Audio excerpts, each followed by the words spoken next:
السلام علیکم ورحمۃ اللہ وبرکاتہ۔ دوستوں، میں نے چیلنج کیا تھا بریلوی حضرات کو کہ مجھے میننگ آف میلاد بتاؤ اور بتاؤ کہ تم نے اس میلاد کا نام میلاد کیوں رکھا ہے۔ حالانکہ اس میں ذکر مصطفیٰ ہوتا ہے، شکر خدا ہوتا ہے، حمد و ثنا ہوتی ہے، نعت پڑھی جاتی ہے، تو تم اس کا نام کچھ اور رکھو، ختم نبوت کانفرنس رکھو، کیا کہتے ہیں، نعت رسول کانفرنس رکھو، ذکر مصطفیٰ ذکر خدا کانفرنس رکھو، حمد و ثنا کانفرنس رکھو، لیکن آپ میلاد کیوں رکھتے ہو؟ اور اگر میلاد نہیں رکھتے ہو، آپ نے اس کی میننگ بھی بتا دی ہے، لیکن میلاد نام کیوں رکھتے ہیں بھائی؟ اس کا کوئی ٹاپک بنتا ہے؟ میلاد کی میننگ پیدائش، اور جلسے میں ہوتا ہے ذکر مصطفیٰ، حمد و ثنا، نعت، اور اس کا نام کیا؟ میلاد، پیدائش۔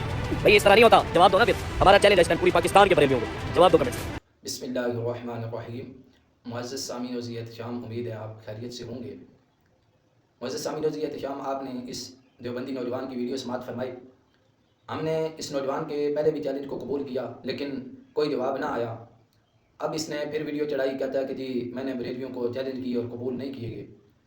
ہم نے پہلے بھی اس کے چیلنج کو قبول کیے لیکن اس کی طرف سے جواب نہ آیا۔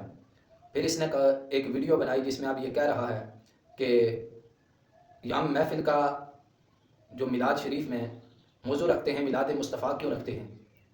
اس کا جواب دینے سے پہلے چند جملے پہلے اس کی سماعتوں کی نظر کروں گا اور اس کے بعد پھر اس کو جواب دوں گا کہ تمہارے نصیب میں منع لکھا ہے، ہمارے نصیب میں منانا لکھا ہے، تمہارے نصیب میں جلنا لکھا ہے، ہمارے نصیب میں جلانا لکھا ہے، تمہارے نصیب میں میلاد پر تنقید ہے، ہمارے نصیب میں میلاد پر تاکید ہے، تمہارے نصیب میں شور لکھا ہے، ہمارے نصیب میں ہور لکھا ہے، تمہارے نصیب میں بدعت لکھا ہے، ہمارے نصیب میں مستحب لکھا ہے، تمہارے نصیب میں نہ لکھا ہے، ہمارے نصیب میں ہاں لکھا ہے، تمہارے نصیب میں اندھیرا لکھا ہے، ہمارے نصیب میں سویرا لکھا ہے، کیونکہ با ادب با نصیب، بے ادب بے نصیب۔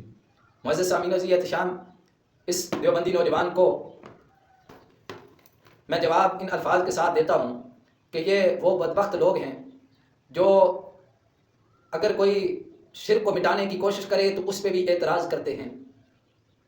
ہم ان محفل کا نام میلاد مصطفیٰ رکھ کے لوگوں کو یہ بتاتے ہیں کہ مصطفیٰ کریم صلی اللہ تعالیٰ علیہ وآلہ وسلم کو رب تعالیٰ نے پیدا فرمایا، اور ہم یہ عام کرتے ہیں لوگوں کے سامنے کہ رب تعالیٰ نے حضور علیہ السلام کی ولادت فرمائی، اور جو پیدا ہوتا ہے وہ خدا نہیں ہوتا، وہ محتاج ہوتا ہے۔ اور ان کا ہم مضمون یہ بتاتے ہیں کہ میلاد مصطفیٰ رکھ کے لوگوں کو یہ بتاتے ہیں کہ لوگوں، محبوب خدا کو پیدا کیا گیا، وہ خدا نہیں ہو سکتے، اور جو رب تعالیٰ ہے اس کو پیدا نہیں کیا گیا۔ رب تعالیٰ ہمیشہ سے ہے اور ہمیشہ رہے گا، اور وہ پیدا ہونے والا نہیں۔ ہم شرک کو مٹانے کے لیے، شرک کا خاتمہ کرنے کے لیے ہم میلاد مصطفیٰ نام رکھ کے لوگوں کو بتاتے ہیں کہ مصطفیٰ کریم کو پیدا کیا گیا، اور جو پیدا ہوتا ہے وہ خدا نہیں ہوتا۔